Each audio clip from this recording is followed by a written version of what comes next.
Hey everybody, how you doing? How's it? This guy, Jackzera, from my Twitch channel earned 140,000 channel points, and when that happens, I honor that by redeeming 1 hour's worth of music, requests, any different kind. But in this case, he liked a lot of rock and metal. I figured, I'm gonna put this on the Decomposer Lounge. If you ever wanna join me for my Happy Aloha Friday stream on Twitch, links are down below. All right guys, enjoy, see ya, check the chapters. All right, so Jack, what I'm gonna do is I'm just gonna fire through your songs, we'll go through it. I'll stop after each one, just give you my thoughts, talk briefly a little bit about it, and just kind of, you know, just do this thing. Okay, so here we go, guys. This is his first request here on his playlist is, I believe the band is Fire Inside, or something like that. Yeah, he's all excited. And the first track here is But Home Is Nowhere. Let's do this. A Fire Inside. I don't know. You know me, I'm not going to be able to, you know, pronounce anything because I'm old. And 1 a.m. has the, you know, the best old fart emoji ever in town. All right, guys, let's do this. Here we go.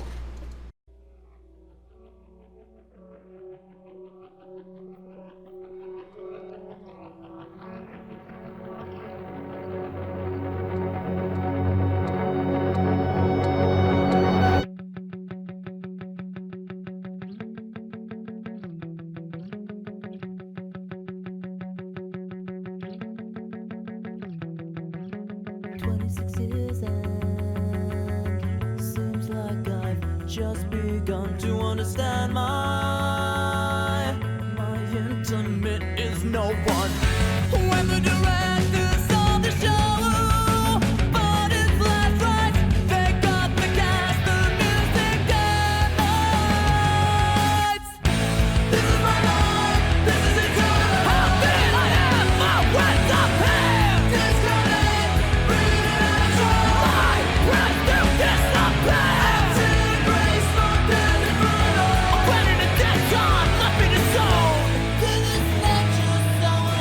Big fat anthem style hook there.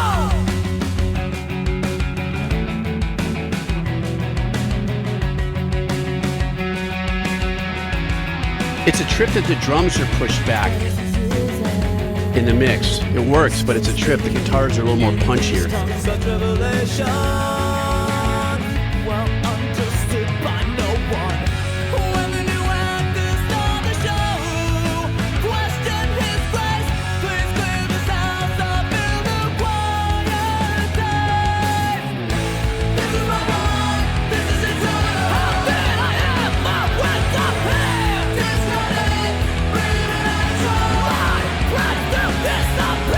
Bass player's home.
What a ballsy track, man. Sorry about that little glitch there. I'm old, and that's to be expected, obviously.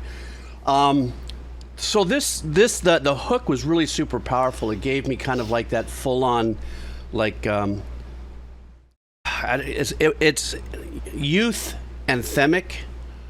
I mean, the way that I think when I get that is because when I hear background vocals that are like more really well layered, and it sounds like there are 30 people that are doing the hook, and especially how that hits, that just seems to really drill in there. I noticed by the tone of his voice has a little bit. What's the genre on this? Is this kind of a subgenre of a punk? Yeah, so this was kind of their first album leaving full on punk and kind of going a little different. And after this, they kind of went a little more rock, and then nowadays they're like rock pop ish. So this was kind of like their transition album. So it was still had a lot of punk influence. So when you say that they left punk, so you're saying they had released some projects before that were just all pretty straight up punk? Yeah, like there's quite a few albums. I want to say at least 5 or 6 before this, and they're all like super punk. And so you're saying that at this point on, they maybe started moving into kind of spreading out a little bit of their production values or their composition values to maybe become a little bit more, what's the word I'm looking for? Accessible, maybe expanding their audience base? Or do you think it was just like a natural transition of their musicianship saying, hey, we just released 5 albums like this, let's try this? I think it was a very like natural change for them. That's what it seemed like, at least, because they still, it's like, it's not like they like their style never, like, at the core never changed. Like, you still get the same hints in their newest album as you would, like, even if it's just a little bit. Like, they've stayed the same, they just kind of changed their sound, I would say. Oh, I see. Okay. All right, let's move on to the next one. This one over here. Oh, we got one of my favorite bands that I think has taught me a lot about the multi-genre expression of what punk is and can be, and where these guys. I'm just gonna shut up. Here we go, guys. This is Green Day, East Jesus Nowhere.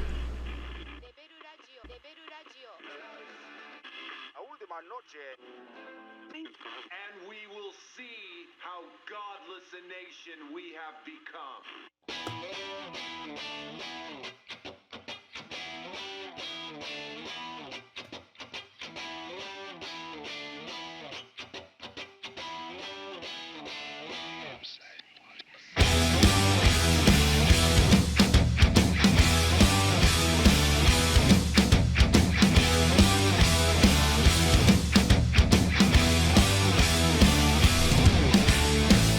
Raise your hands out and testify. Your confession will be crucified. Your sacrificial suicide. Like a dog that's been sodomized with all the white boys and the black girls.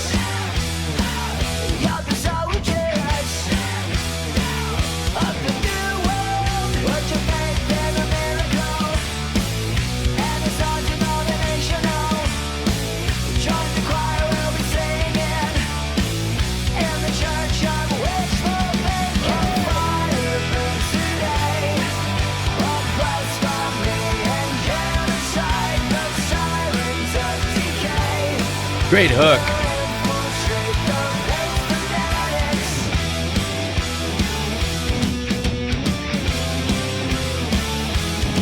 Oh, trippy there. That's the second time I heard them messing around with the major third in there. Da-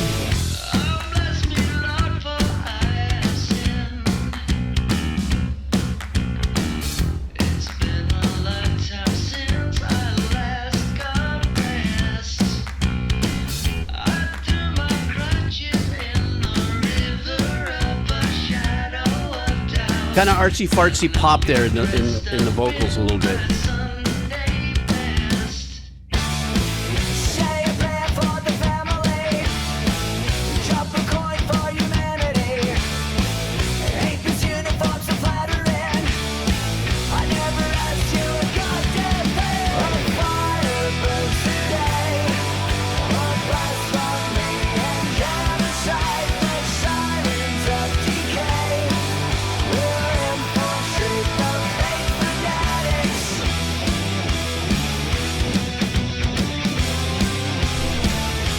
Nice little melodic overdub. I mean, I like this part.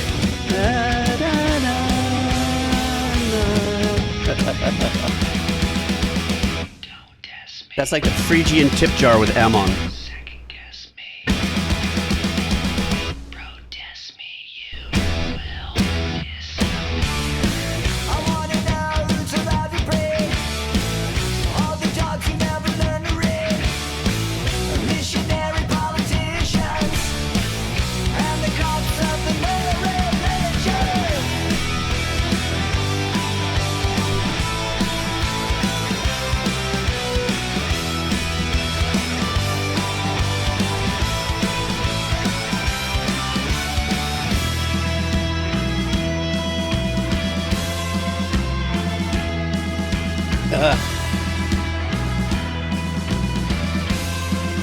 A little bit of an Arabic bend there.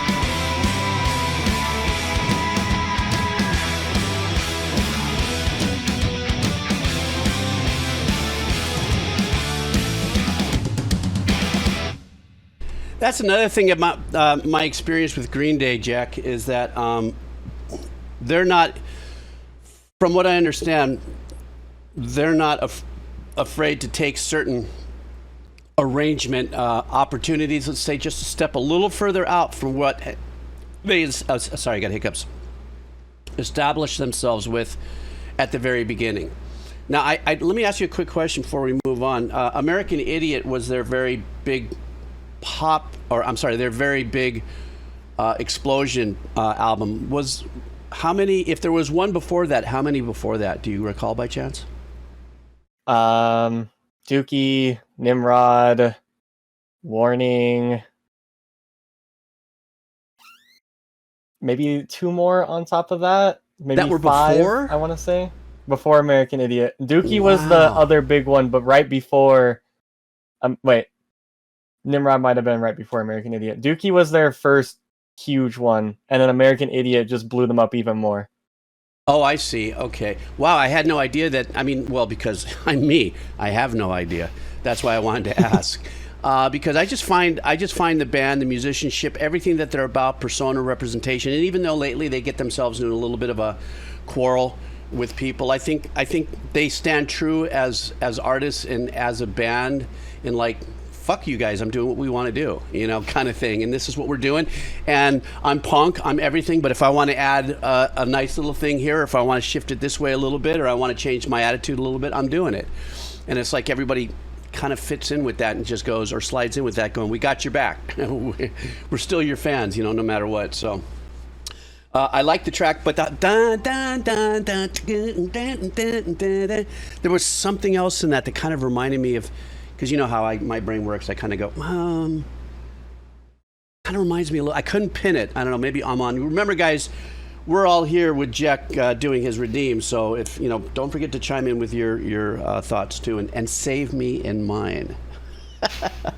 Okay, next up, we're going to do some Linkin Park, folks. This is called Leave Out All the Rest. Let's go.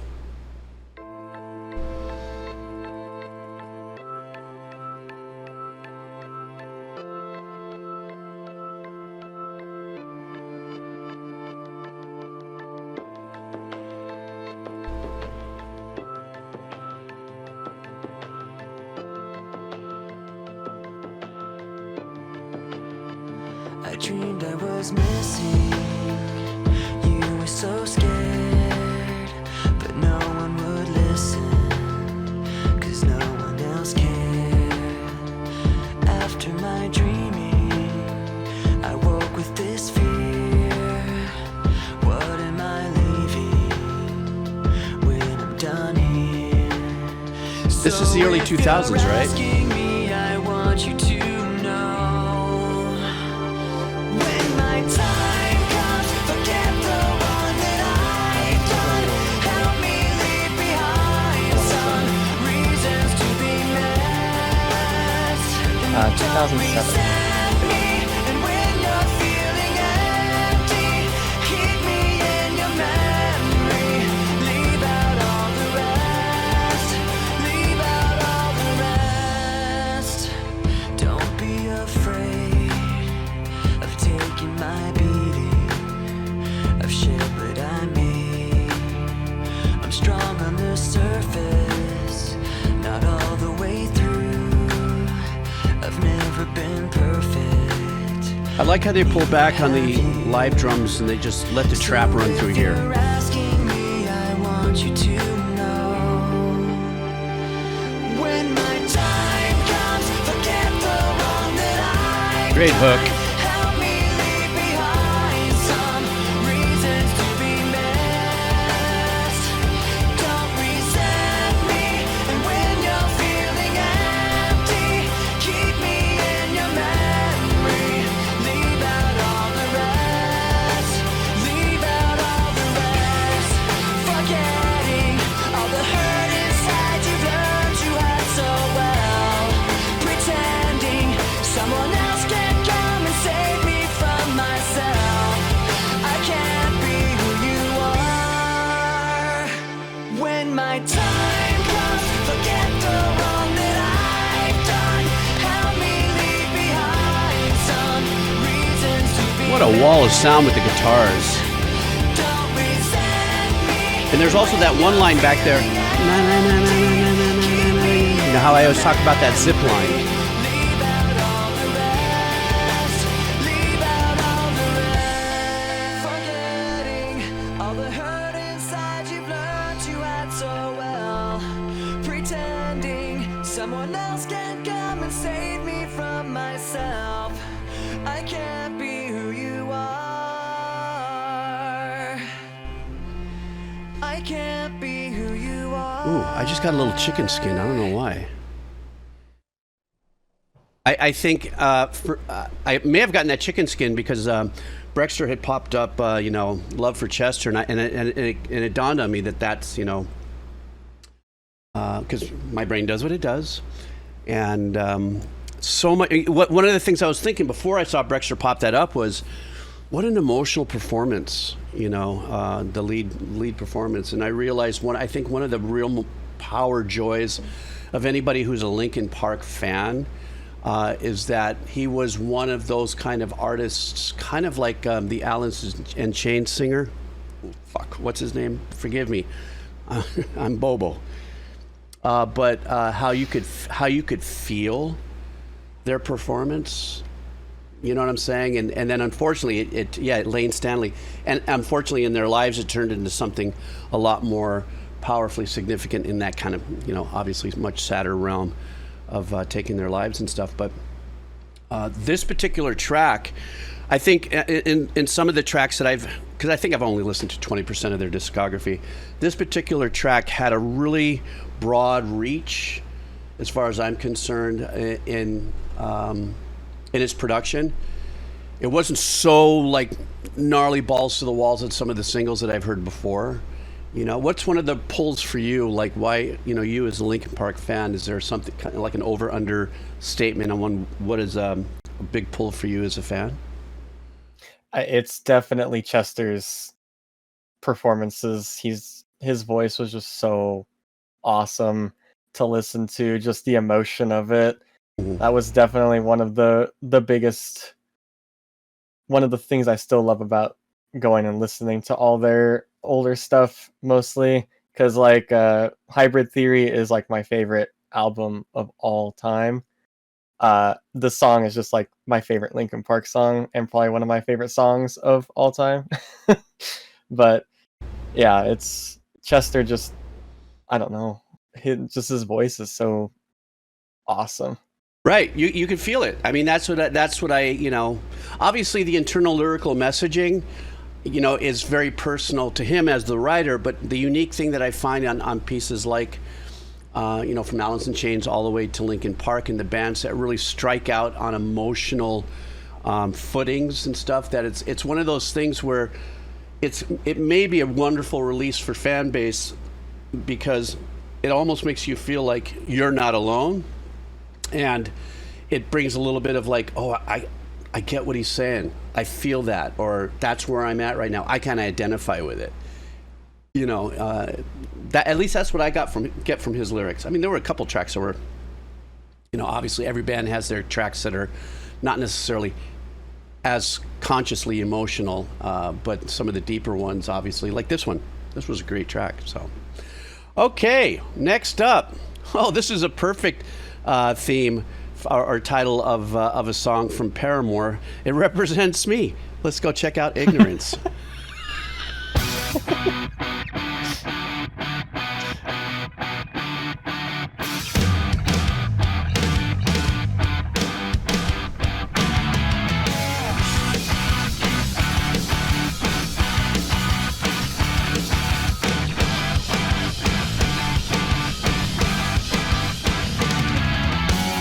I love the engineering on this. You don't like me.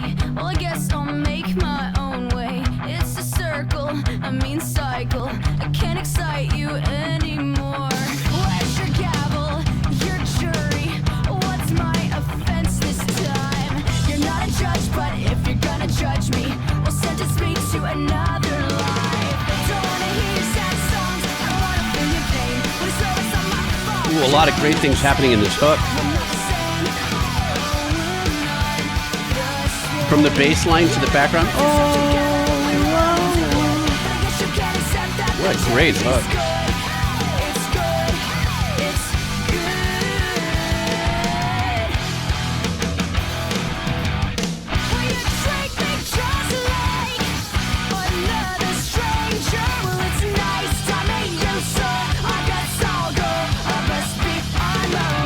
There's like a little of ska for me in this. I don't know why.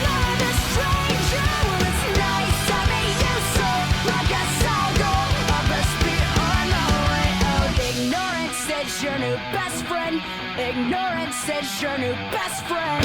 And this is the best thing that could have happened. Any longer and I wouldn't have made it. It's not a war, no, it's not a rapture.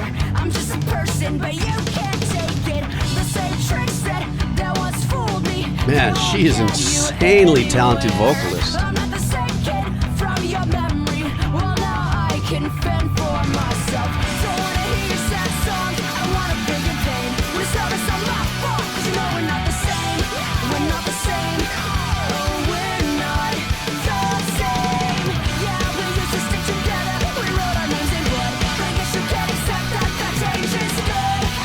It's good. It's good.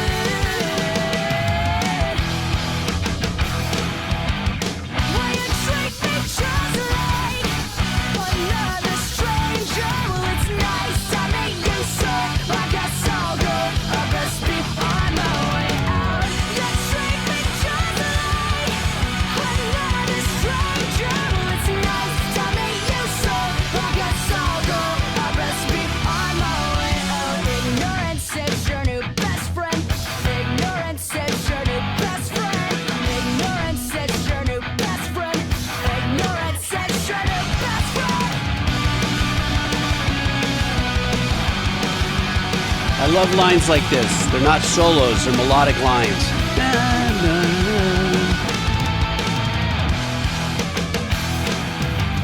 Will you treat me just like another stranger? Well, it's nice to meet you, sir. I guess I'll go. I best be on my way out. You treat me just like Ooh, what a great voice. well, it's nice to meet you, sir. I guess I'll go. I best be on my way out. Wow, she has got a smoking voice. I know I've listened to Paramore before. That wasn't an attempt at rapping. But she's kind of got, these wonderful traits in female vocalists in rock. I don't know why it sizzles a little more, but when they go into their cleaner, still chesty voice, it's powerful and stuff, and they add that little fry on top of it, There's just something about that. Kind of reminds me of, like, you know, one of the originators of that style. Well, I think, in my little listening bubble, Pat Benatar. I don't know if you know who she is as an artist, but she had that ability to, like, way back, we're talking late 70s, early 80s, was doing that cleaner stuff, and then really, you know, if they were dangling out there, she was going to kick them, if you know what I mean. But this particular track, so far, what I'm listening to your, you know, pattern as well as music and stuff. You really like the tracks that really rev up, it sounds like, you know? Is that, like, would you say that's a good part of your playlist? At least the more, like, bandy ones on here, definitely. There's a lot of the game stuff, though, is, well, a little more chill emotional. Actually, now that I think about it, there's like one. Okay. I like that. I don't know. Let me know. Yeah, I started looking at them again. I'm like, actually, you know what? You got me. No, I'm just saying. And I also like the fact that so far the tracks that you've presented have really great songwriting structure. So each one of them so far have had just really great intros, maybe a pre-chorus, chorus, second verse, chorus, bridge, chorus out. So it's had some really good, powerful, what I call pop contemporary songwriting structure. So, okay, let's see if we keep that intact here. Next up is a song called My Dark Disquiet or Disquit. What is it called? How do you say it? Disquiet. Thank you. I just leave it up to you. Know what? You just introduce all the songs from now, and I'll just go. Yep. Okay, here we go. This is from Poets of the Fall.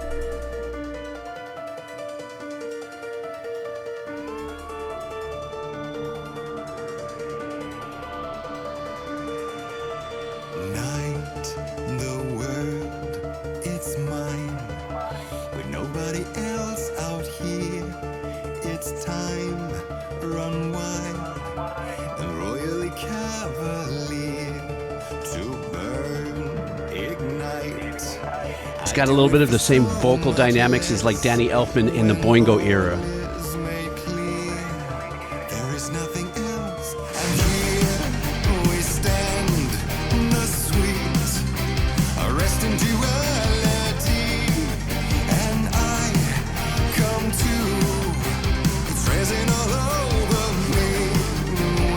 I like how we can still hear the arpeggiation in the back.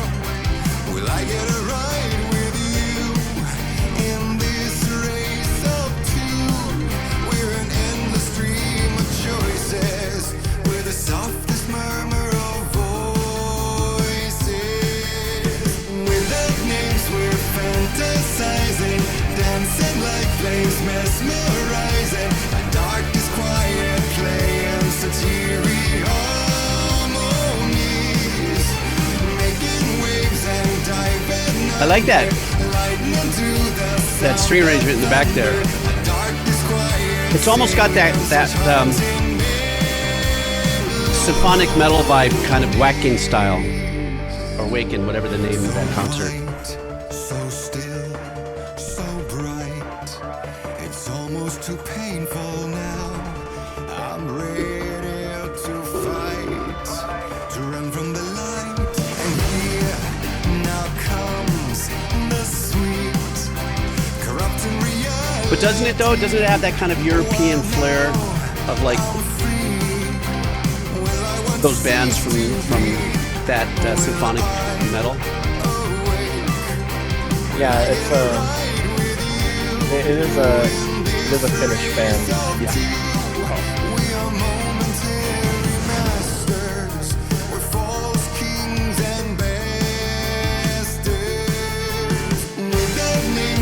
Fantasizing, dancing like flames, mesmerizing. A dark disquiet playing such eerie harmonies. I'm making waves and diving under, lightning to the sound of thunder. A dark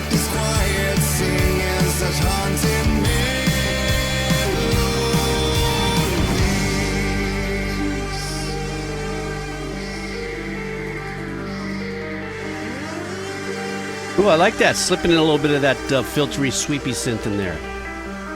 We are marionettes by strings animated, yet like lovers of strings liberated. We are marionettes by strings animated, yet like lovers of strings liberated. You just saw me respond to the synth. With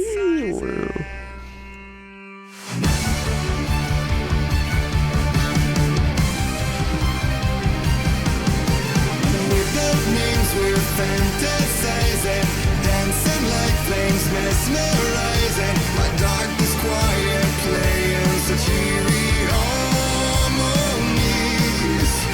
making waves and diving under, lightning to the sound of thunder. My darkness quiet, singing such haunting melodies.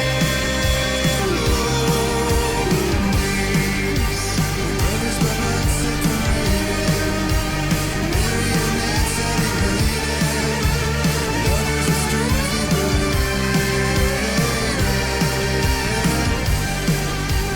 Brothers but not separated. A lot of layers going on in there. Very melodic arrangement there in the back of this.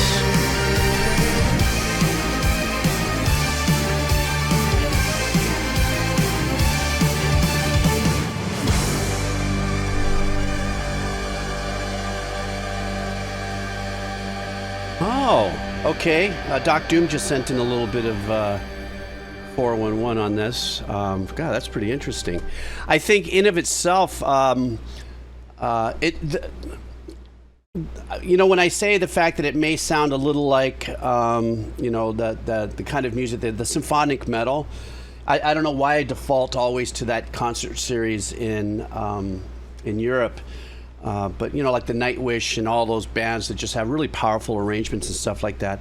I love the fact that these guys really kind of hybrid the string arrangement, as I would call it, whether you're using a module or not, I don't care. You know, it's it's written by somebody who obviously has some kind of knowledge of, you know, making these ostinatos or arpeggiations or whatever you want to call it. But they also threw in a couple of really just warbly, obviously synth sounding sweeps and stuff, which I really enjoy that. These are these different textures that I really dig. The mix was unique in the sense that I'm listening to it and his voice is kind of up front a little bit. In other words, I think, because I'm not the producer, I'm not the engineer and all that, that because of where he was in his tone, da da da da da da da da, he never got wah, da, da, da, da, da, da, you know, way up in that area. That there's going to be that inherent battle in the mix between where do we put his voice to not overpower, you know, with the rest of the tones and make him, you know, a lot smaller and stuff. That's, to me, I was thinking as an engineer, I'm going, yeah, that would be a challenge. But you said they're Finnish? Yeah, they're a Finnish band. Like Doc Doom said, they are the old gods of Asgard for Alan Wake.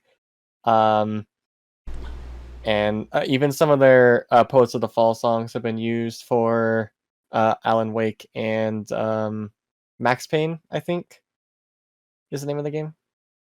Max Payne. I know of the game. You guys have taught it to me. I have not played it, but I dug it. Yeah, that's what I'm talking about. Breaking, Brexter, whacking. Every time I say that word, I just don't want to say it. God dang it. But so that was sick. I really dug that, and they're Finnish, so that means they're done. No, I'm sorry. That was stupid. Now I'm gonna get hammered into the comments from all my friends from Finland. They're like, "Bruh, really? Here we go. Like we haven't heard that, huh? Old fut." Job opening. All right, next up. Ooh, what's this? Something from Godzilla. Wait, Godzilla? We got a Godzilla. Where are we going with this? This is the newest Japanese one, Godzilla -1. My family's new favorite Godzilla movie, like unanimously between us that have watched like all of them. We think it tops the original, just barely, but it tops the original. All right. And it's the reorchestration of the theme for the very first Godzilla movie I ever watched, the original Godzilla vs. Mothra. So it was like Oh my super God. duper awesome for me to hear this in the theater. All right, let's check this out. I'm an old school Godzilla fan. Remember, I was alive when the very first run of these guys came out, so I've just about, you know, from the 60s watched every Godzilla versus whatever and everything. So I look forward to this. All right, let's go.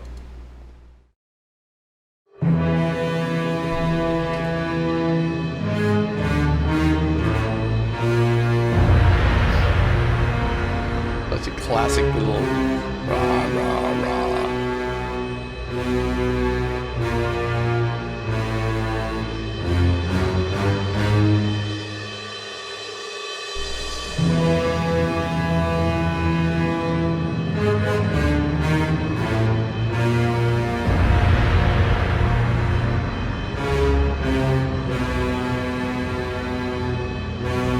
I mean, if these had lyrics, it would be, I'm going to eat your ass and destroy your city.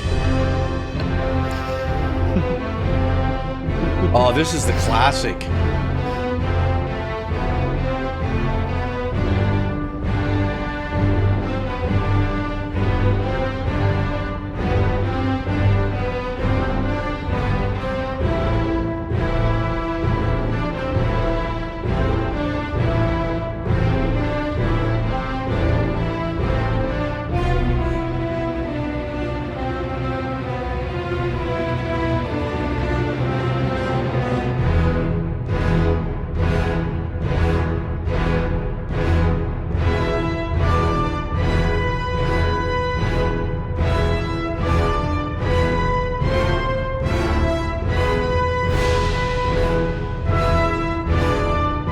Stepped up a little bit in tempo. I like that.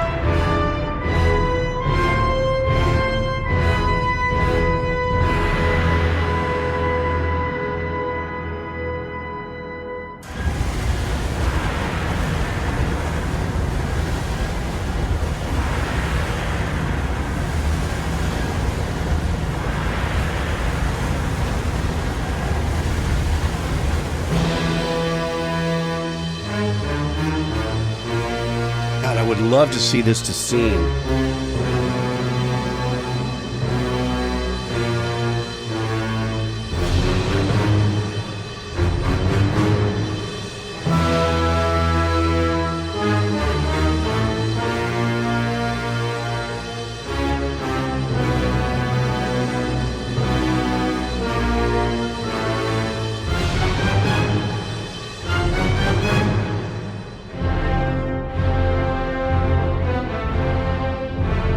Both get a big smile on our face when we hear this section.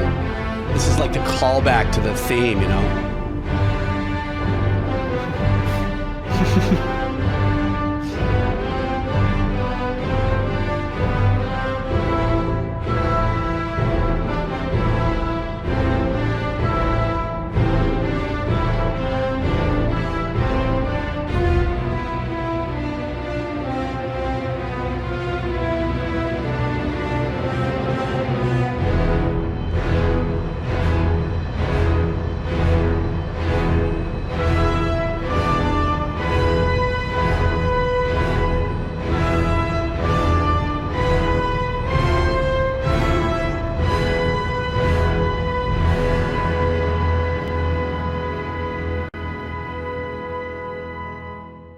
So obviously this track was a track from Scene, like it was like part of the original score, probably in a release or something. Obviously I didn't, you know, I don't know exactly. I didn't, is -1 like a re-release of a movie or another episode? What is it? It's a brand new movie that kind of takes notes from the original, but it's its own film. It's honestly, you should watch it if you. I know you like Godzilla. That's why I was so happy to put it on here. You should definitely watch it because it rivals the very original 1954 movie as being like the best, like just actual movie. Oh, really? Yeah, It's well, I mean, awesome. for me, because the reason is it, even though it's 3 minutes and 40 seconds, it definitely sounds like it was pulled from a scene in the movie or something that's happening there. that pulse. There was that constant pulse of darkness at the bottom. You know, this is where being a composer for media, one of the superpowers that you have to be a successful composer in media, in movies especially and stuff like that, is to what you write representing what is happening and not necessarily being heard. I know that sounds kind of weird. My dad taught me that, you know, because it's all creatives happening all at once to present to the viewer, you know, a single experience there. But I can imagine that somewhere in this scene, this whole thing was Godzilla stomping something out, or it could be, you know, the guys with the tanks are blowing off, you know, this and trying to stop it and all this. And I'm sure there's dialogue and stuff that's happening, like, he's over there, get him over there, Johnny Robot number 5, whatever. I don't know. But I'm just saying, you know what I'm saying? That's what it gives me. But that kind of establishing composition does come from that early or that 1950s iteration. And I think in of itself is probably one of the most important things that a lot of composers may recognize is like, ooh, every time a monster comes out, we have to have this, like, you know, pulsating thing that was established by, what was the guy's name? Well, this one is Naoki Sato. Yeah, original composer Akira. I forget how to pronounce his last name. Try it. Ifukube. Good enough for me, man. I just because I fook everything up. No, I'm sorry. Oh, that's 2 times today. I'm gonna have 2 cultures coming after me. Jesus, that's the worst. Okay. All right, guys. It looks like he's bringing into the house some Zelda. Is that what this is? This looks great. Yes. All right, let's check this out. What is this about here, really quick? Yeah, this is the Super Nintendo Link to the Past. Super Nintendo was the console I grew up with, and I was on manual duty as my dad played this game, and this is our favorite song from the game. Oh, nice. Family nostalgia. I love that. That's badass. Okay, well, here we go. Let's check this out. Dark World, A Link to the Past.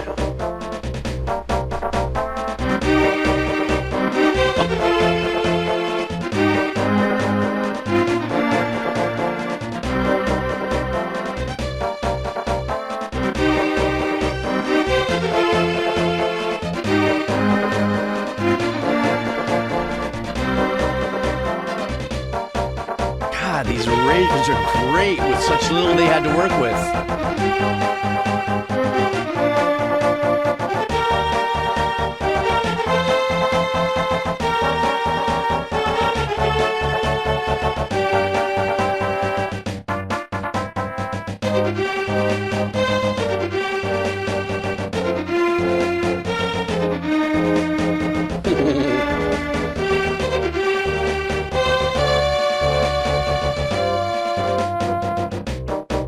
Nice little progressive chords that were running down there.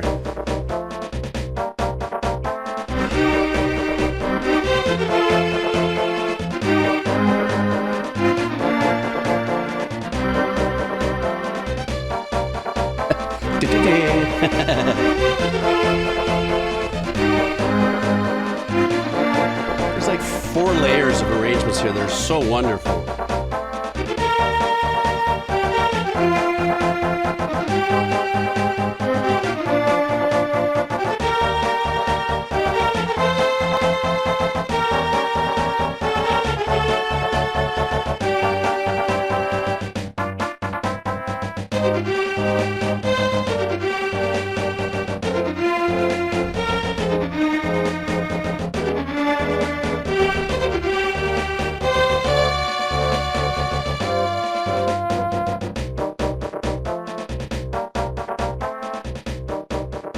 I could see without a doubt how, you know, classic this is for everybody. I've been watching people's, you know, comments here. Once again, it's just back in the era of when they had just so little to use for their instrumentation based on whatever, you know, the capabilities were for a console or whatever. I have, I think, a much better understanding about the transition of how composers use the, you know, chiptune style because of the limitations of it, and I could still hear the growth and the changes as it goes from 8-bit to 16 to 32 on to where we move up to where we are today. But I still find it incredibly, wonderfully extraordinary on how musical these composers could be with just so little there. There was, obviously the core of the melody was what was happening here in this arrangement here, but the little horns that kept going, they were those were like the bass chords, to say that was the basis of the tracks, but kept on coming in with other little arrangements that really sounded more like a small chamber orchestra. I mean, it sells it to me. You know what I'm saying? If I'm listening it to this way, you guys are looking at it, because it reminds you of gameplay and stuff. But, for me in my head, and since I never played it, I'm just like, my bias is just coming from a composer listening to the music and then just kind of dissecting, going, that's brilliant. Could you imagine if this would have been done like live instruments? How badass it would have been. But I could see how you and your dad, this is kind of part of your soundtrack of life. That's, I think, really cool, man. And how long did you and your dad play the game? A really long time, because we were really bad at the game. Well, that must have been some great bonding, though. I mean, just give me a guesstimate on how many hours. I mean, it's hard to tell because I feel like we did restart a lot, just because we loved playing to the beginning again and again and again. I don't know, maybe like when we finally did beat it on a save, maybe 30, 40 hours, maybe. Wow. That's kind of like, I mean, just because like when you keep dying over and over, you're not good at the game, it kind of adds up to that. Especially these older games, they're like made to be a little more challenging to get you more bang for your buck. They don't want you to finish the game in 2 seconds because that's really how long it is without the challenge. Well, I think I think what's great about your story is that I think all of us, hopefully, if we have, if there's a good family dynamic, you have that thing that you key in with your relationship with your parents. Loved cooking with my mom, loved fixing cars with my dad, loved doing this. And these experiences with video games, I think, obviously have grown more in the last 30 years since video games have become more. Like even old farts like me are going, hey, I think this is cool. So I think that's great, though. You guys share that time. That's gonna play as a very heartwarming, memory. And as you get older, it's like, yeah, Dad and I used to do that. That's badass. I'm sorry, I'm becoming a grandpa right here because that's where I'm at in my life. What's left of it. Okay, next up. All right, guys, we're still railing on some video games here. This is from Pokemon. Tell me a little bit about this before we play. This was my very first Pokemon game. With my little Game Boy Advanced SP, the little box one. It is the champion theme from FireRed and LeafGreen. And I remember, because it was my very first Pokemon game, I didn't know there was champion battles. So this is like the last fight before you beat the game. And I finally beat the Elite Four. And I was like, I finally did it. And then the dialogue is like, oh, but there's one more battle for you. And I'm like, are you kidding me? Because you have to beat all of them without losing, and then a fifth guy without losing. So you thought you were like there, and then they said one more, they poke you in the eye one more time, doink. Oh, I thought I was done. I thought I was finally done, and they're like, one more. All right, let's check this out. This is Pokemon. What's the name of it here? The Champion Rival Battle Music. You guys ready? Let's go.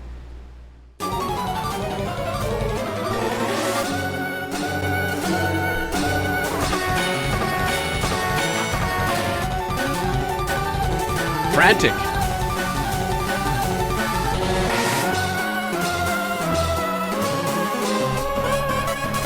Jesus. For sure.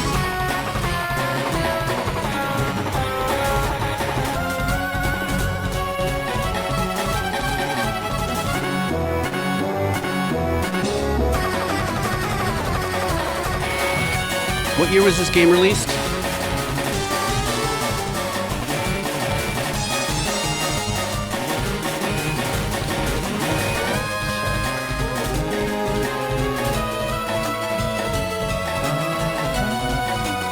2004.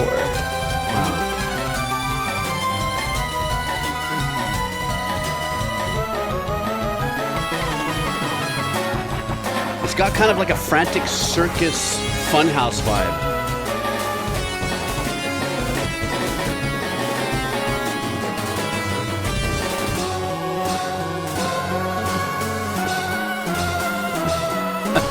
That's crazy right there.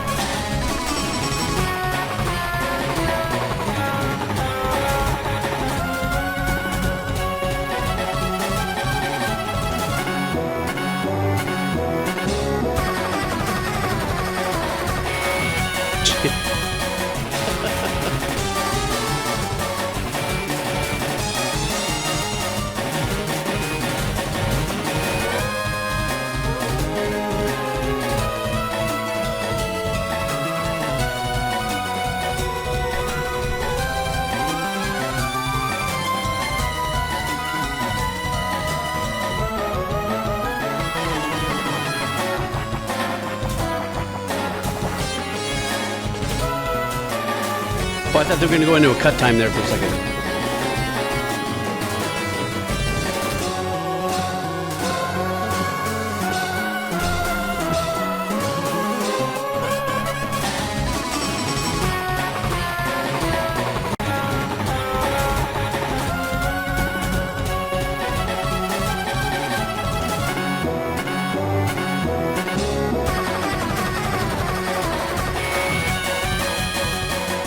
Could you imagine this if this was like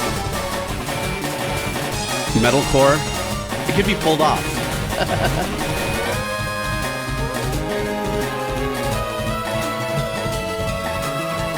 There's definitely covers of that out there.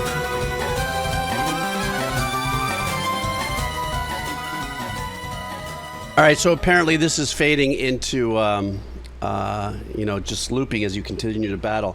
Absolutely chaotic AF. Kind of reminds me a little bit of the old classic Carl Stalling style of composition with the Looney Tunes kind of vibes in there. A lot of back and forth, like arpeggiations that have the arpeggiations and the tone and the sounds that the composer uses are very jabby, and even though every now and then came in with a little bit of a horn thing that kind of gave us a melody, Amon had said it earlier, which was the bass for me, as listening to it as I did, was the through point. That bass arrangement was absolutely insane. Obviously, it's all MIDI and stuff, but it is chaotic as hell. And there were so many. I'm gonna have to say, if I was looking over this composer's shoulder at his DAW, at his digital audio workstation, there had to have been at least 25 tracks of like answer back call, question it just was just insane, which I guess would come in handy for a boss battle. Was this how long did it take for you to beat this guy when you thought you were on top of the world and then they throw this at you? I want to say he wasn't as hard as the guy before him for me, because I think my team was a little more fit for beating him. Maybe 5 hours at the most, I want to say. 5 hours. 5 hours of listening to that? Yeah. Bruh. Well, that's the time to start drinking. Wow, that's crazy. Yeah. But it, because I've never played Pokemon, but I can imagine there's just a lot of shit going on in the visual during that, is it not? Not so much for the old ones. It's kind of like very standalone sprites, and then they get like an attack sprite when you use an attack. There wasn't a whole lot going on, but for me it was like I'm imagining this and I'm there. I've got my Charizard out there. That's my guy. Well, look at this next follow-up though. I actually might know a little something about here because we're going to do listen from Halo. So tell me a little bit about this choice. It was really hard to pick something from Halo because I love every single Halo game. One of the most amazing soundtracks ever. I imagine because you talked more about playing Halo 1, so I picked something from Halo 2. I was between Halo 1 and 2, so I definitely went for 2. It has probably my favorite soundtrack next to Reach and ODST, and it has my favorite campaign by far, so it was kind of like, well, it was kind of an easy choice in the end. This is Marty and Michael, right? Marty O'Donnell and Michael. Yeah. Yeah. And you guys know I did that great interview with Marty a couple years ago. He was really fun to talk to. I have to admit, before I start this, I was really, really, really impressed with their compositions on Halo. I don't know, sometimes there's that magical marriage of creative things that happen that you just when it's embedded. I've talked about this before, especially in the game world. You can play a game for 20, 40, 60, sometimes 100 hours plus, and you don't realize the impact that the music is making, even though it's in the back. And a few times you might go, hey, this is really super cool and stuff like that. But I can't hear any other I can't even begin to imagine any kind of composition outside of what Marty and Michael did for Halo. So I look forward to this. So guys, this is Reclaimer. All right. Yep, it's Steve Vai.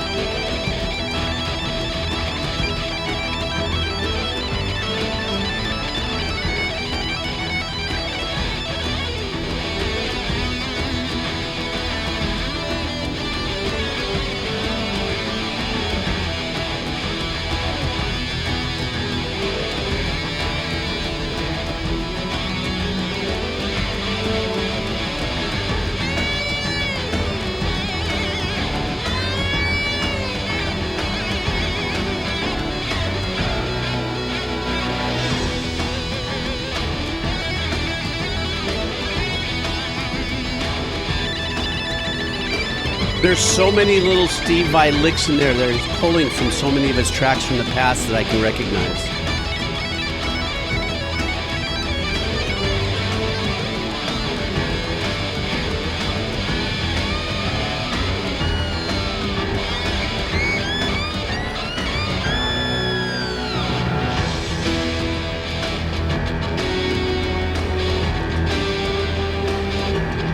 It almost feels like something creeping up a wall. A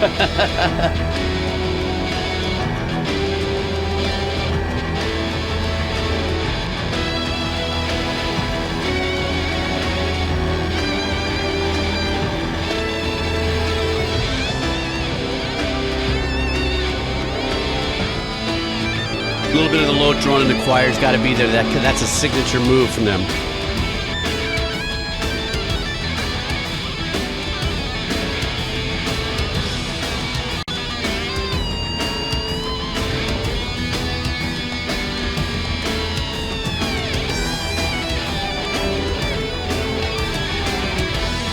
Got to bring that string arrangement in there. How familiar is that?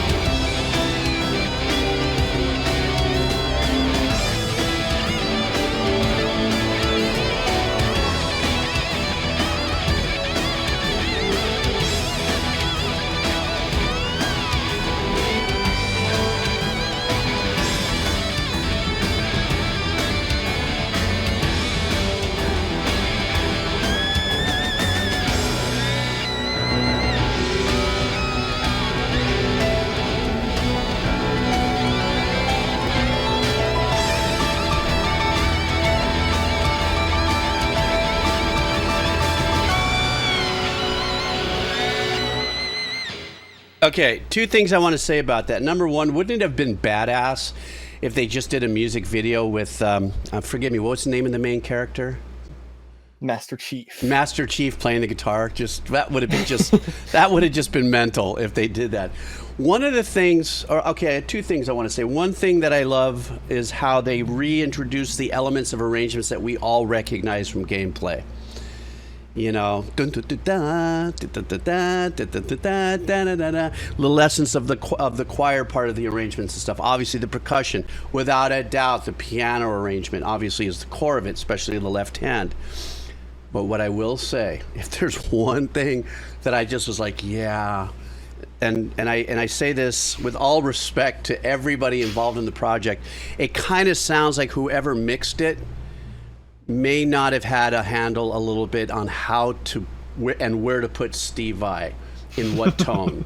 And what I mean by that is, now hang on for a second, this is something that I think rock musicians, or some of us that, you know, listen in the way we do, it's almost like I would have loved to have heard just Steve's work with a little bit of some kind of stereo imaging. Could it have been some delays or something in there? Something. It seemed very sizzled and dry, and they just kind of kept it, because it is an unwielding sound actually compared to the rest of the arrangements and the instrumentation, right? So you've got these horns, the vocal pads, the string kind of types of arrangements, the piano, the percussion, very clean sounding, and then all of a sudden you just put, you know, it's like a distorted oboe, you know, right down the middle. So I'm thinking that maybe that whoever was doing the final mix on it might be, oh, you got to pull that back, it doesn't feel right or something, because maybe not having experience. I don't know. That's, if I'm going to go Beato on something, as like we now lovingly call it, who's got the Beato head, the emote? When somebody out there's got the Beato emote. There we go. There we go. Oh my God, someone's going to call Beato and goes, you're not going to believe what this guy's doing, man. He's such an asshole. But I do respect Beato. But he's the one that's going to say the things where I'm going to be like, eh. But in this case, I'm like, yeah, I just would have loved to have had just a little more engineering life with Steve Vai. And that's all I got to say about that. Halo 2 was quite rushed in development, though, so that might contribute a little bit. And there was also a version of this track without the guitars. It's just the orchestra. So it could also be that they kind of just took him and put him over that. Very good point. That's a very, very good point, that maybe it was an addition. I don't know if were there such things as DLCs, downloadable content, DLCs back in the day? Was this an addition to, or was this actually part of gameplay? Yeah, it was a part of gameplay. Okay. There's just a version of the track that's just the orchestra. But yeah, the DLCs actually started around this time for maps and stuff. But no, this was in the campaign from the start. Okay. I thought it was a great reach for those guys to pull in Steve, you know, only because it just all makes sense. It just, even in the image of it all, yeah, I could see Steve doing this, not a problem, you know. So, okay, well, see, what do we got next going? Oh, we got some more video games. Tell me a little bit about this next one coming up. Westopolis. Shadow the Hedgehog. Shadow the Hedgehog. Why? What happened to the other Hedgehog? This is the edgy counterpart to Sonic, introduced in Sonic Adventure 2. And then this was his standalone game 2 games later, at least 2 console games later. And my first introduction to Sonic was the Sonic X show. And I loved Shadow because I love the edgy character. He's so cool, you know, little young me is like, he's so cool. And then I saw they made a game for him. I was like, I gotta get the game, and I still love it. I know the game is a little the game isn't the best. But I love it. I replayed it with my friends not too long ago, and we had a blast, except for one level. I don't like Lost Impact. I get lost. A little bit of rage quitting there? No. All right, let's check this out. I you know, the fact that the honesty that you have, that you just say, you know, I just identify with the character, so I just needed to buy the game, even though it may not have been the best. That's, you know, great sportsmanship, young man. Here we go. And this was the very first level. Okay.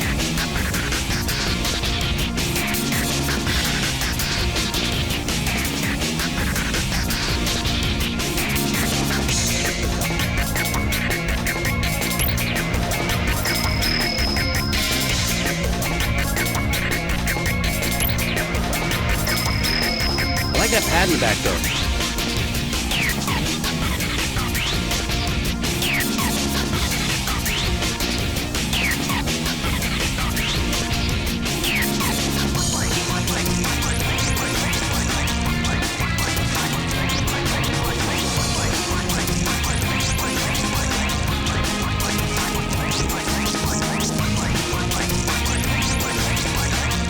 Yeah, this has like an ethereal dark metal vibe.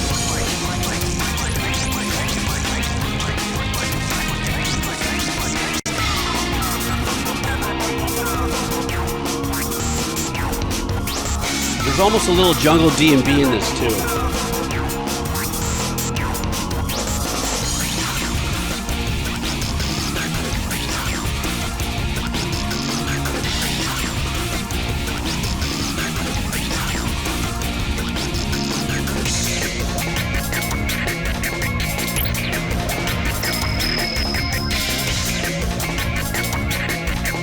The bass line is keeping it sewn together for me.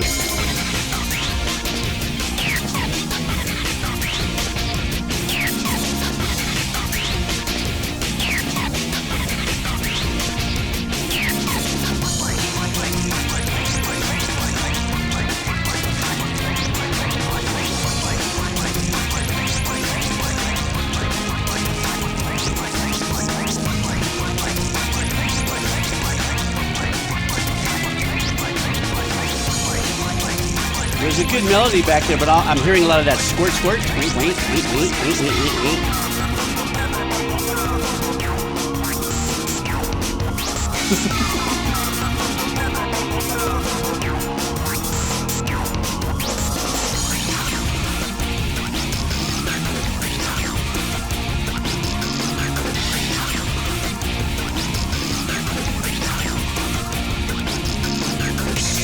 It's got this like little dark secret agent man vibe, you know, sneaky behind, you know, the trees.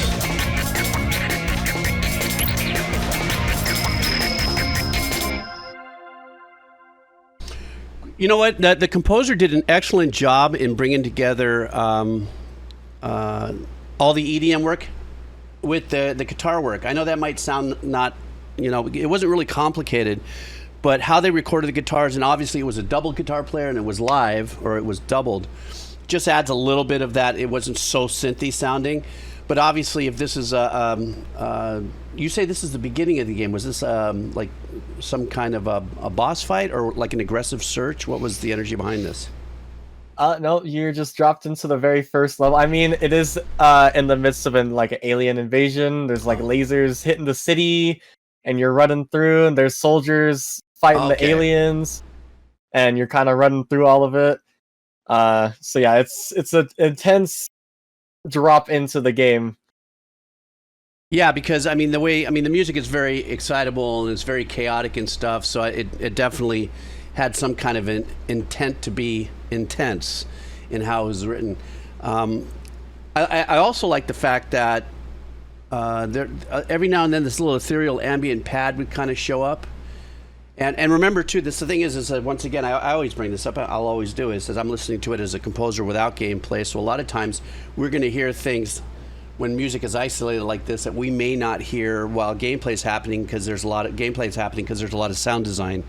You know, if the lasers are making noises, or if, you know, every time you get hit, you grunt or something like that, or vice versa if the bad guys grunt. Super chaotic, and I really dug the track. And I dug the fact that after I said what I said earlier, it goes, it's got kind of a jungle D&B kind of vibe to it. I kind of take that back a little bit. It didn't have it that. I think it was just at the tempo what it was, you know, for the anxiety and the chaoticness of it. So let me see what is next here. This is explain to me this next track we're about to do. We are getting Kevin Sherwood. I was on a huge Kevin Sherwood streak when I was making my playlist, because it was coming up, and I was like, I was gonna put like 3 of him, and I was like, I'll try to go 1 for each game. So I ended up on this one. So it's Call of Duty Zombies. This is from one of the maps. So each map has like its own song that you can activate while you're playing, that you can listen to while you're mowing down hordes of zombies. My favorite. Yeah, so this is Kevin Sherwood. He does a majority of them, and still does into Black Ops 6 Zombies. He pretty much does like a song a map, unless they bring on a guest writer, like the one after this. So, yeah. Oh, I see who's next too. Okay, well, let's get to it. Let's check this out. All right.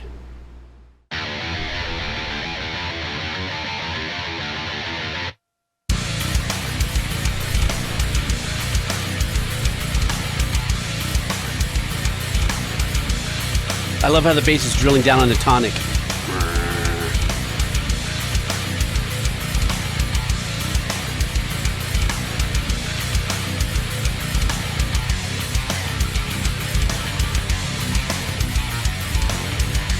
Ooh, this is badass.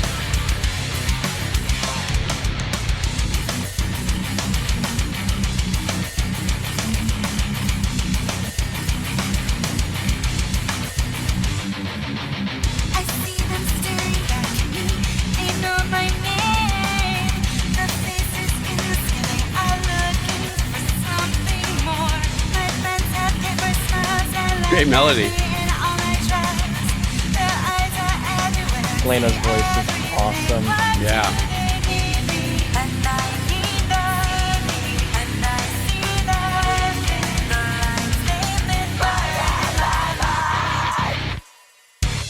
It all ends so violently. I know my sweet Pareidolia. The subtle cut time here. Still keeping the kick going though and the riff going. So it's a pull in the energy here. I love this.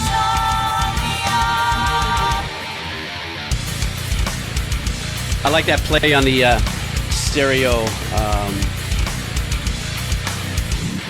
The beginning of that riff starting mono, slamming hard left, right. Made of shapes and curvy lines. Their eyes are everywhere. I see everything. What do they need me? And I need them. And I see them. The lines they live by. It all ends so violently. I know my sweet Pareidolia. It all ends so painfully and slow. My Pareidolia. The loneliness is only missed when I am alone. Such juicy chugness.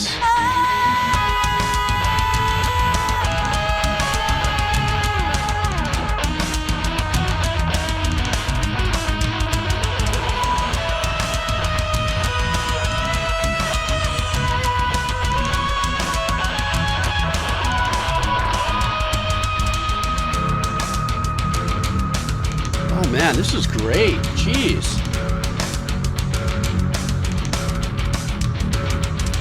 I might try to find my way tonight. Hide myself from eyes I try to fight. My nightmares like dark God, the bass tone on this is really kind of saving the bottom end of it.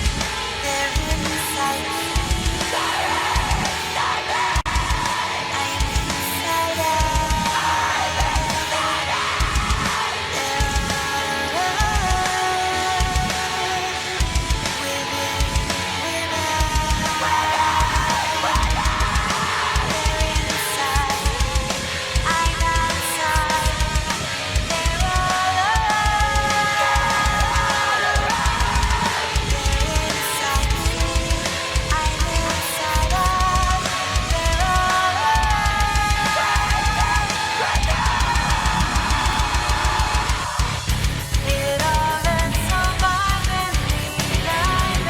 Nice little switch up there with just the drum arrangement. It all ends so painfully and slow. My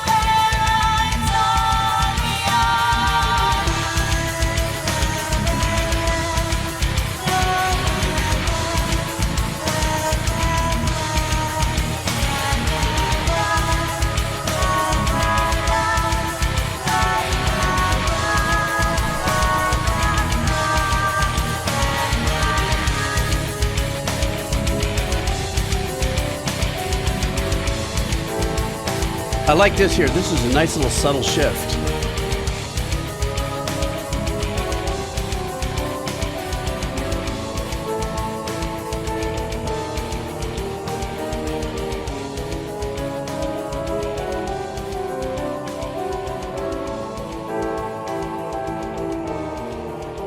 I like group fades like that.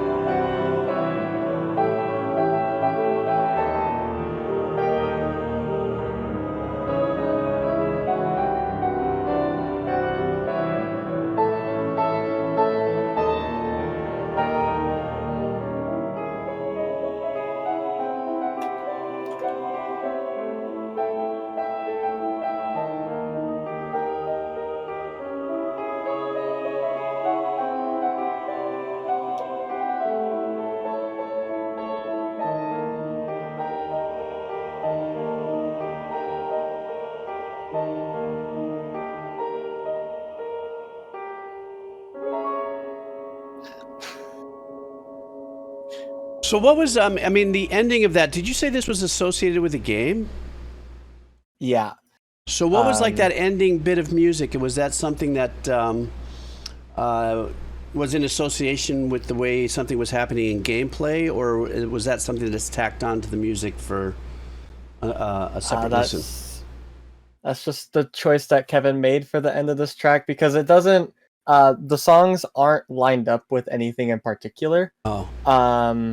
You can just activate them when you want, and then it plays over your gameplay. I think one. My cat wants it. Oh, that's okay. That's fine. hear. That's fine. That's, you know, grab cat. Cat wants, like, help me, come in. Oh, there you go. There you go. Just wants to see what you're up to, man. I think that's cool beans. Nothing like a little something present. I was gonna get. I'm sorry, forget. That's what's the cat's name? Her name is Morgana.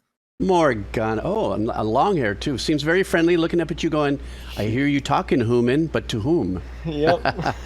I really love the chugginess and the arrangement of it. I mean that kind of metalcore riff heavy vibe. I love the pattern of the chug. Of course, the drummer was paramount with that. But as far as, I think it's going to lead us into this next track that is, like you had kind of hinted a little earlier. What are we going to listen next there, Jaxira? So this is in the same vein. It is another Call of Duty Zombies Easter egg song. But instead of being written by Kevin, it was written by Avenged Sevenfold. And it was my very first introduction to Avenged Sevenfold for the map it was featured on. So... All right, then. That's a better introduction than I could have gave it. Let's go for some Avenged Sevenfold. All right.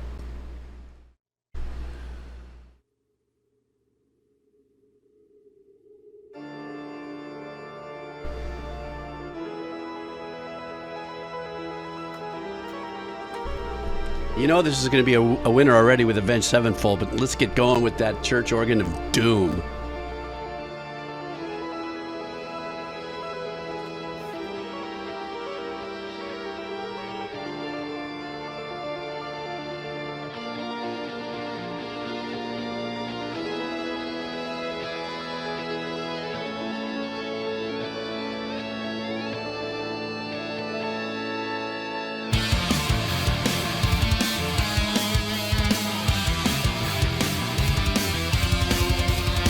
I'm sorry, but your cat.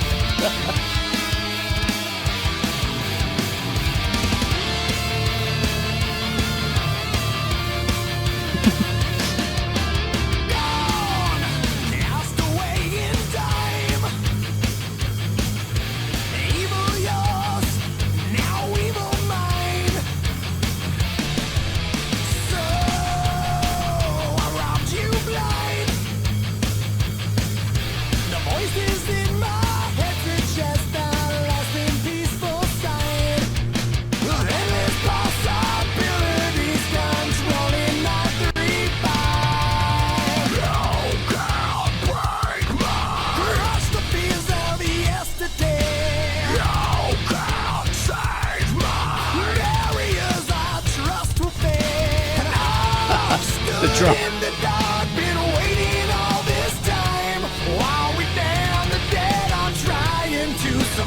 A little Picardy. That third there.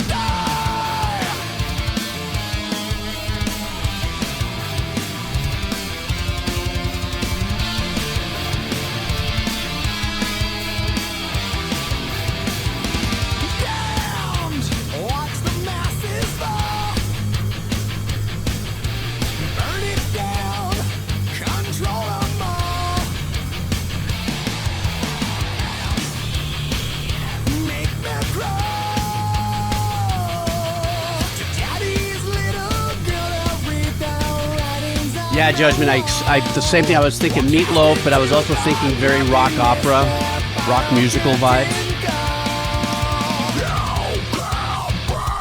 You know they're gonna drop into a cut time when he's gonna grit out like that.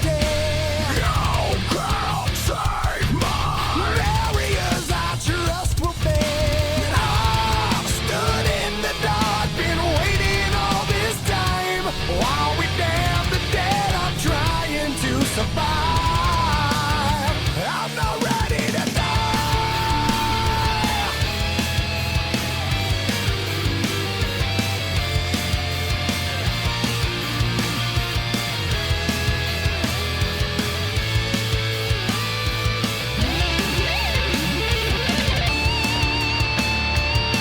God, these guys are so talented.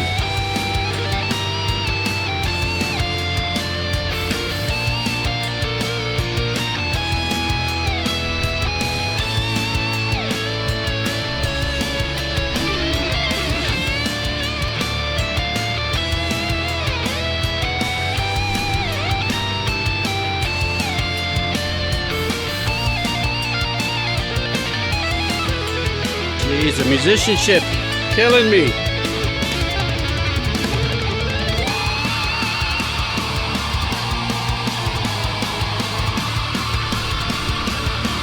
This was 2012 Avenged Sevenfold.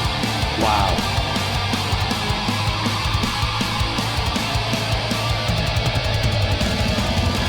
Through the madness we find, loyalty is no match for power. Say goodbye to your life. Left to rot in your darkest hour. The drummer's absolutely crushing. Won't help you now, as long as you're mine.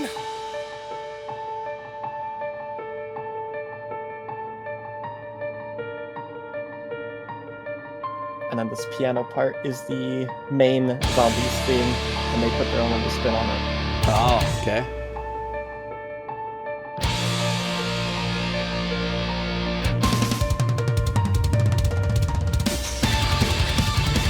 That drum fill.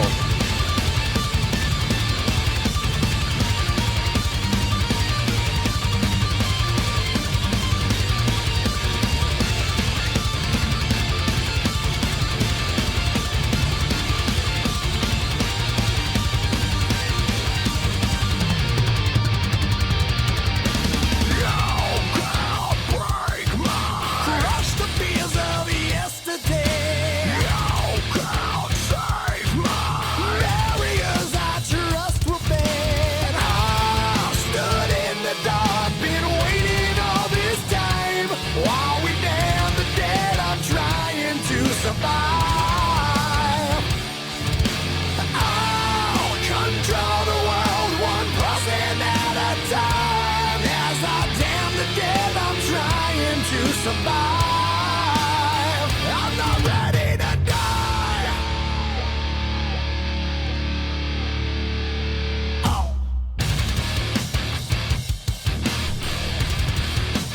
I'm not ready to die. I'm not ready to die.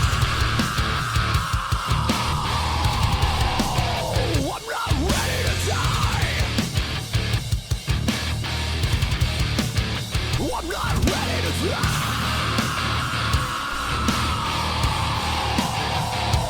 Ready to die.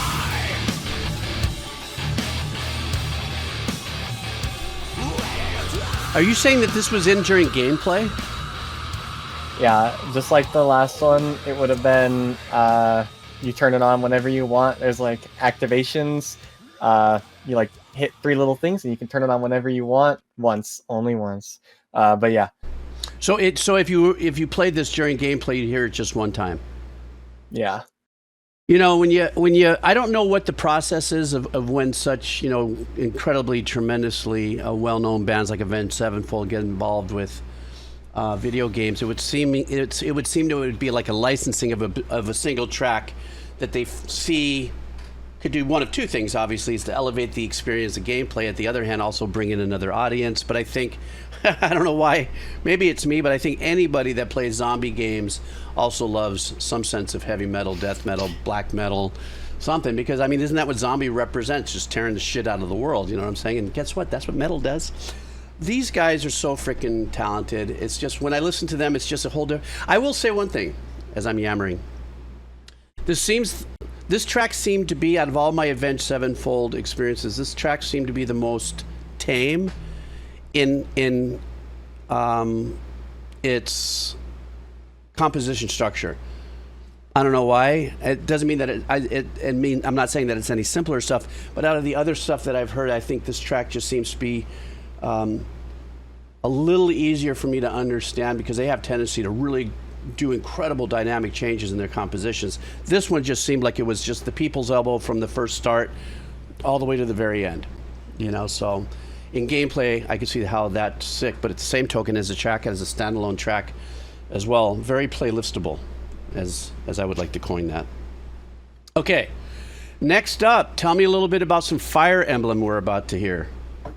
Yeah, so the next two are kind of like a combo, so you can play them right after each other. Because one's the intro to the boss during the dialogue, and then the one after that is the actual boss theme.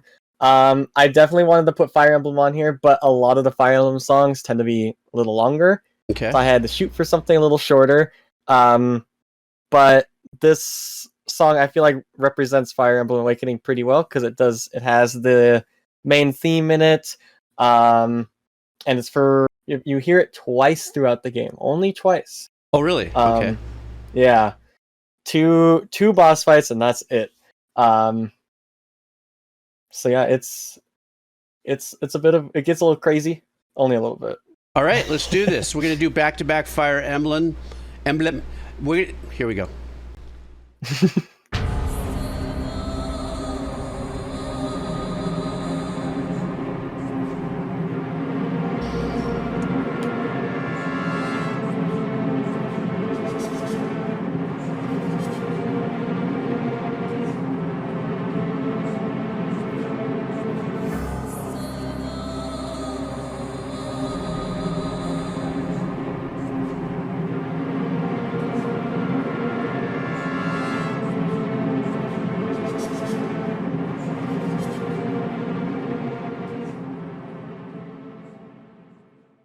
I got that, so that's that, like, getting in there.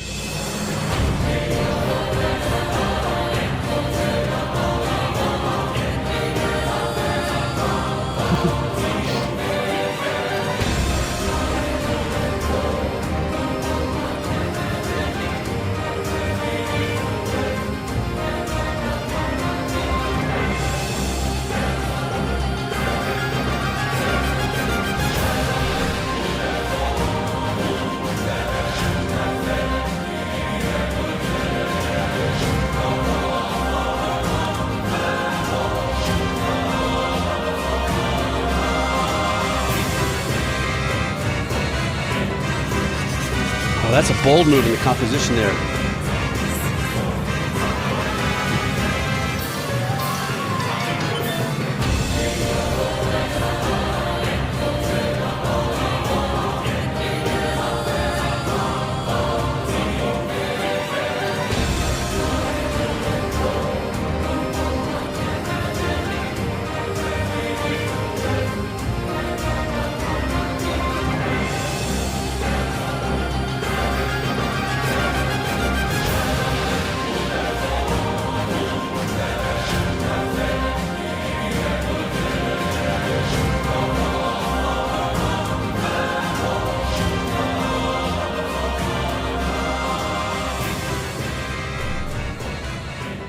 Okay, so this obviously is looping through. Am I correct in the game, Mastermind? This particular track, is it looping through itself until you get onto another? So what's happening in the scene here? Because the way I'm listening to it is, have anytime that, for myself, that you're hearing anything that has a constant snare marching kind of vibe to it and stuff like that, that it's something that's mission based. It could be in a movie, it could be in a cartoon. Could be in somebody's bedroom. I don't know. It depends on the kind of mission. I'm just saying. No, but what I'm saying is it has that kind of forward marching kind of vibe, and also there's a lot of sub anxiety written arrangements in there. So there's always a lot of constant, and it sounded hybrid. It sounded like it was hybrid orchestral works with some synth work on it, or arpeggiations going out, but it was always very go forward. The one thing I want to say before you answer that question is there was that really kind of dissonant horn thing that was happening there that I fully dug. As far as really pulling something from the outside in, it worked within the framing of the key it was composed in, but he used some he used a voicing in that made it sound very kind of quirky and stuff. So anyhow, what's going on when this is playing? Yeah, so the first one, the very like ethereal dissonant part, that's what plays before you engage in combat with the boss. When you're having like a conversation, your character talks to the boss and he's like rambling on about why he's gonna murder you. And then the second one is specifically only plays when you are in a combat sequence with the boss. So Fire Emblem, the gameplay of it, it's like anime chess is like the easiest way.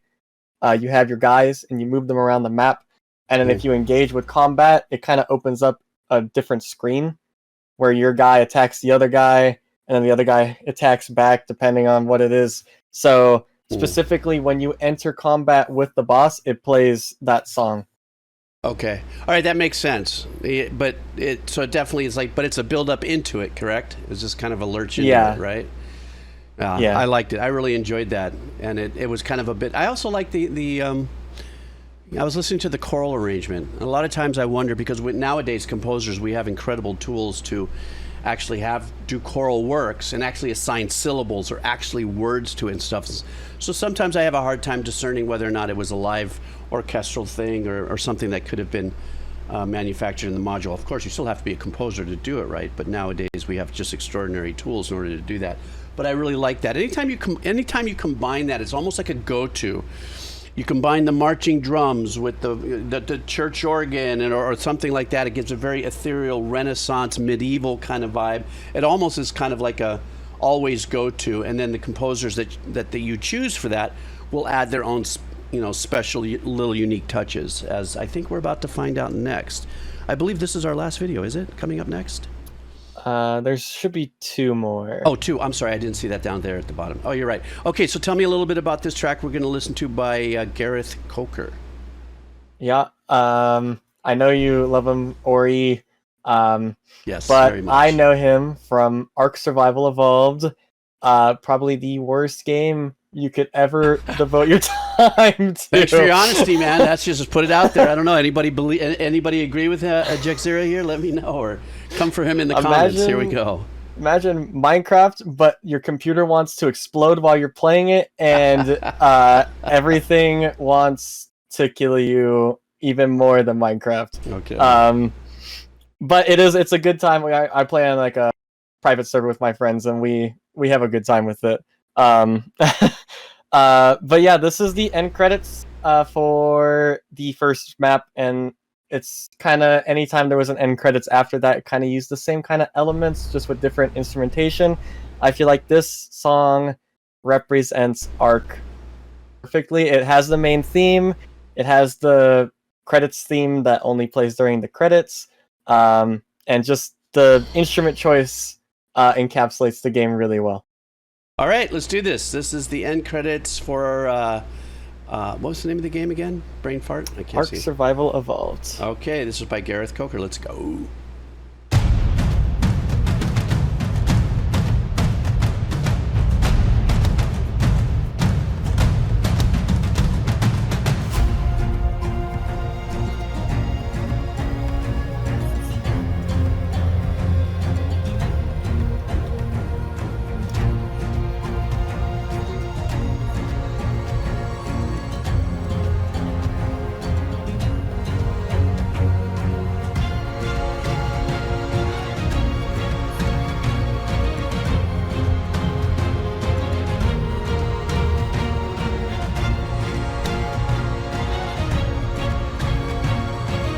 Good build on a repetitive pattern. Real solid.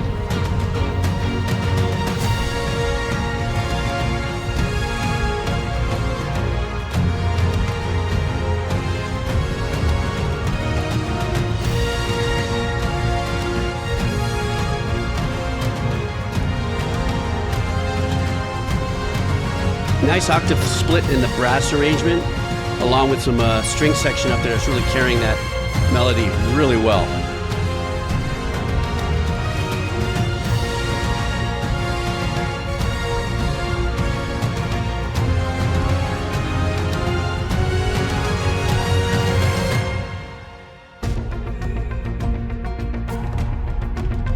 Gareth is a master of hybrid composition.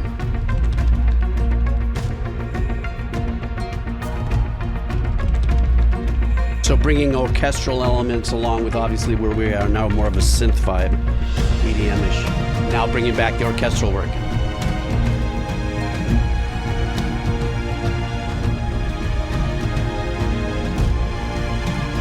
I'm making this face because this arrangement's kind of giving you a little hope.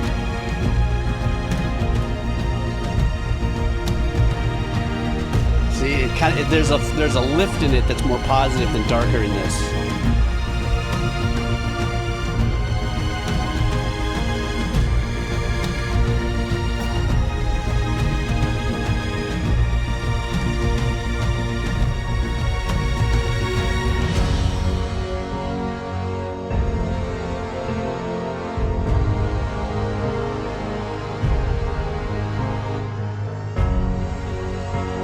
That piano.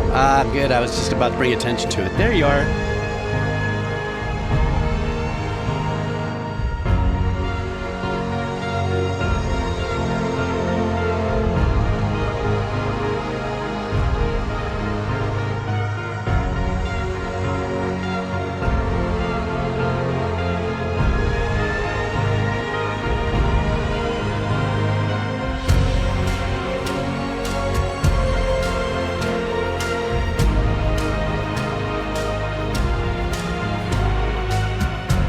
This is extremely well done.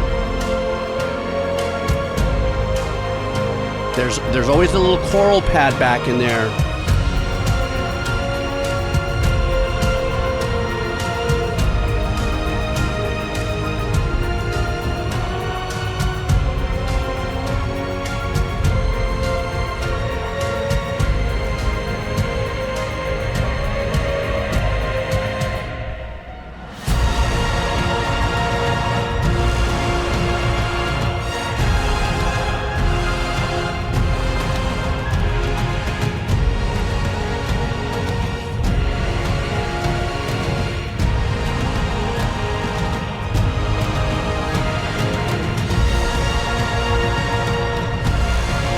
Really leaning on the horn rips on this, especially the low end.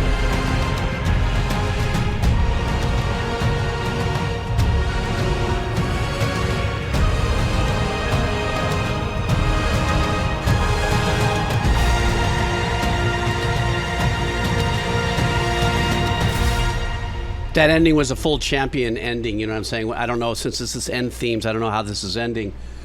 Couple things about this is, like I said, Gareth is an absolute master of building tracks through the hybrid process of having the orchestral arrangements, and then there'll be this pretty stark dynamics switch to where he's only leaning on the EDM aspect of the track, you know, all the synth work that you hear going bebopping through and stuff. Then there's a couple times where there's crossovers.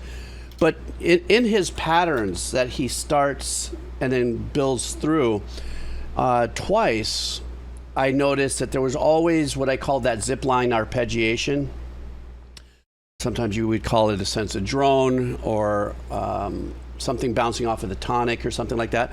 But there was always something in the background that it was either a sustained note, da, that would be held through the chord changes, or in one instance, I did hear it, and that is the unspoken magic of these kind of compositions. It keeps you pulled in, it keeps you locked in, and it even builds that arrangement in your head through the listening process, so that even when it's pulled away, that pattern has already kind of logged into your musical listening experience with the track, and when used correctly, you write a piece of music like this, you turn it off, and this still goes with you. You know, it's kind of like, it's like coming off of your favorite drug? No, or whatever. You know, it's like a slow glide, you know what I'm saying? It's just a really slow glide. He's such a tremendous composer. I love listening to him when you guys bring it in the house here, so thank you so much. What's this last one? Tell me a little bit about the last one here. Oops. Well, it wouldn't be me if I didn't include Final Fantasy 14 at some point. So this is Songs of Salt and Suffering. It is the last. It is the music that plays in the last zone of the Stormblood expansion. And this is the live version of it. Oh, nice. Which I got to hear it played at the last Distant Worlds concert I went to. And that made me very happy. I'll bet. So is this an orchestral? Yes. All right, let's do it. Last song of our redeem here for Jack Zira. And let's see what we're bringing in here. Let's go. All right.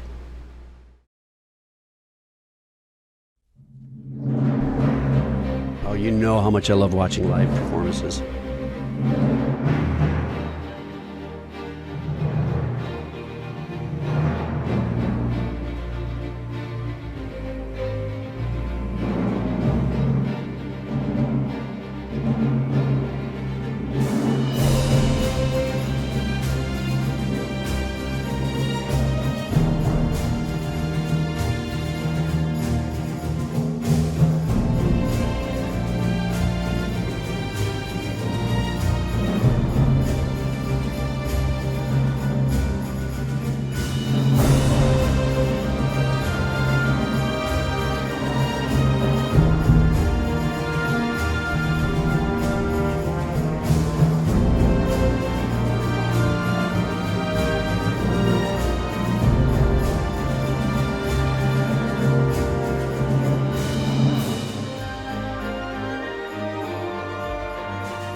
There's always some kind of pulsing ostinato or arpeggiation going through this. I love it.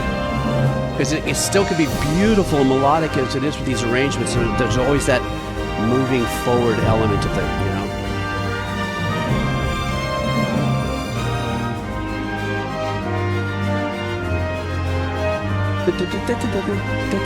You know that? With the snare, always something moving forward.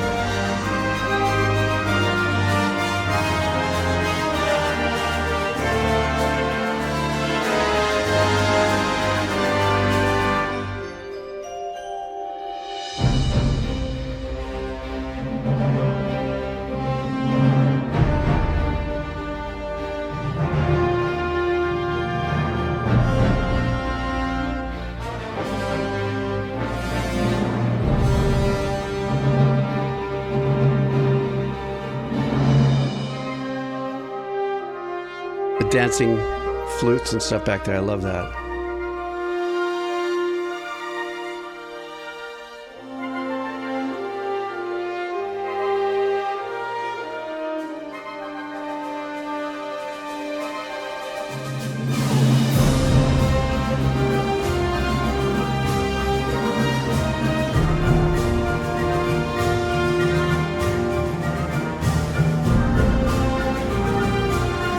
You notice how the piccolo and the flute took over the arpeggiation or the movement of it, that drive.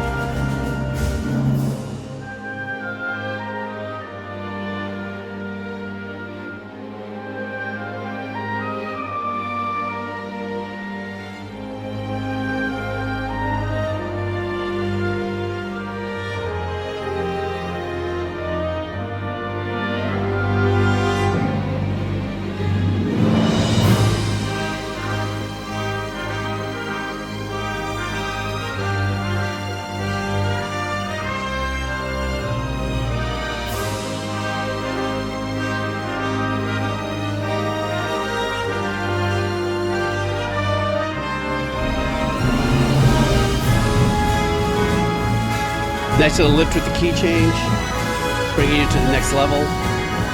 It's like we're kicking ass together, let's go!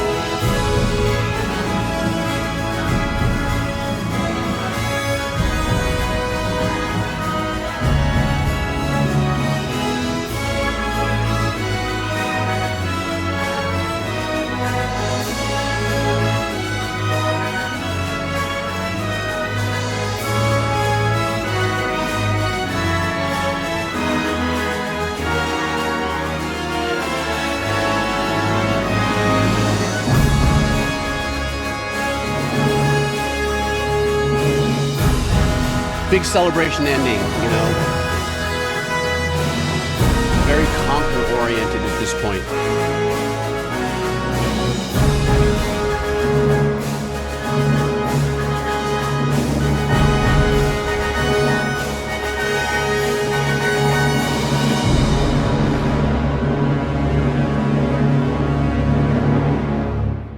And what a perfect way to end your wonderful redemption. What I love about the track here is, first, I think you know me well enough to end it on a live play like this. This is just a big glow for me, because for me that is a great opportunity just to share with everybody, through your sharing with me, what it takes for the musicians to pull off the sounds that we hear when it comes to live orchestrating. Now, I don't know if this was actually...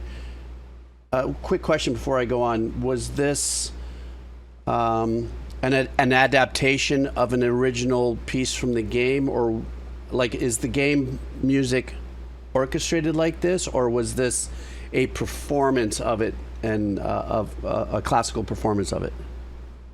No, in game it's pretty close. It's just a slight reorchestration. For the live version, it's slightly different and kind of to be played as a piece with an ending instead of a looping piece. They kind of changed that around as well. Okay, so that makes sense then, because it definitely was a definitive ending to that. Watching, I guess, also having the opportunity, whoever it was that put this video together, to see, you know, what may have been going on behind this, to see that representation visually, also going in and out with the orchestra, was really super great for me, because then I was able to really get my senses were able to get, you know, or be able to respond in real time. And based on that, understanding what the orchestral or the orchestration, let me try, the composition was trying to get across, was that we're getting ready to battle, we're battling up the hill, we're getting ready to do it, okay, we're going to start kicking ass, we're kicking ass, we got to beat the bad guys, and now we handled business, we stood on business, and here we are, we're, you know, at least in this part of the game or whatever, we're the champions of this particular part in the game or something like that. For me, you know as well as I do, you know me pretty good, I just love watching live musicians when they're performing tracks like this. Even if it's slightly reorchestrated, as you had mentioned, it's just great to see the kind of energy that goes in both sides of the experience for the gamers, you know, and especially nowadays, which I guess there's a much bigger trend that's been happening, which is there's a lot of these live orchestra to movies or live orchestra to game kind of a things. I think that's another extraordinary thing that's happened in the world of symphonies, and where they've had to go saying, hey, listen, you know, the generational change in how people come to see our symphonic expressions of Beethoven, Bach, and Mozart, and excuse me, and everybody else. It's not that it's waning, it's changing. How do we get more folks to come and check us out as a symphony? And I think whenever that era happened, when it became, let's play live to what we see, I think has been a paramount uplift to the symphonic world and all the symphonies around the world that can do this, but also for a newer generation, you know, to experience that live music, that massive amount of musicians. And I saw a choir in the back, so that was a great way to end it, man. Thank you so much. This was so cool beans. I really enjoyed this, and as I'm evolving with my redeems and stuff, you know, some people join me like you do, some people just want to be audio, some people want to just be in the chat, but I really enjoy this kind of collaboration, because then I get to, you know, it's like spending that quality, you know, hour of music, because it's so important to you in your soundtrack of life. So any last words before we dip out? Not really. I guess I'm glad that I saw people were digging the tracks. That makes me happy, because I know you know, some days it's like everyone's all in on one thing, so I'm glad that even though mine was so widespread, because I tried to grab one thing from a bunch of different stuff, that the whole thing clicked with everyone. So that was awesome. Well, I think that's great. And too, there is a little bit of that fun too. Is like when you bring your own personal, playlist in and other people hear it and stuff, especially when we do it live. It's just, you never know how people are going to respond or something. I mean, it is just you and I doing music, but still, doing it live. There were other ones. I think I've done one or two where they're just the offline ones. I think bringing in live too also helps, because a lot of people who were chiming in here were like saving it to their playlists, had a lot of great things also to interject through it all, and as well as I think the community at large here with the ABBA and the Kados have a real diversity in their listening experience. So whether it comes from their standalone favorite bands, or if it's associated with movies or TV or video games, we got a lot to chat with about that. So anyhow, well, thank you so much, Jexzera. Everybody, I just want to what was the name of the cat again? I think the cat stole the scene there for a minute. Yeah, her name is Morgana. And I did see somebody mention Time to Play Persona 5 track, and yes, you are correct. That is where she got her name from. Okay, good callback on that. Yeah, you're gonna have to thank Morgana for that parachuting in that video photo bombing. Actually, it was really cute. There was a part of it where I was like, her nose was like, and the whiskers were right in the corner. I'm like, that was full cat cam there. I mean, I figured that was pretty bold. So at some point it'll get to a place where people will probably, mostly after listening to this for an hour and change, will mostly comment about that moment. All right, listen, I'm going to end the stream. You stay with me for a second so I can aloha to you just off of our Discord stream. But to everybody else, thank you so much for dropping by. I love doing this. I'm going to re-edit this. I don't know, this one might actually make it to the Decomposer Lounge. I'm not saying that that's like a ooh thing, but I think there was enough metal on this. I was like, yeah, I could put this on the Decomposer Lounge and just have a little fun with my friends over there. To everybody else on the stream, big fat aloha for you guys dropping in. I will be back for Happy Aloha Friday, our usual suspects. I'm already getting folks on the forum dropping in their donos and getting ready for that. So to the mods who are hanging out here 1 a.m. and Turnip, thank you very much. Kazmit, Jazzy Kazzy, and everybody else who was hanging out here. We're gonna bail. Say aloha, Jack. Aloha. Goodbye, everyone. See you guys. All right, guys, you take care of yourself. We'll see you on Friday. Ending the stream right now.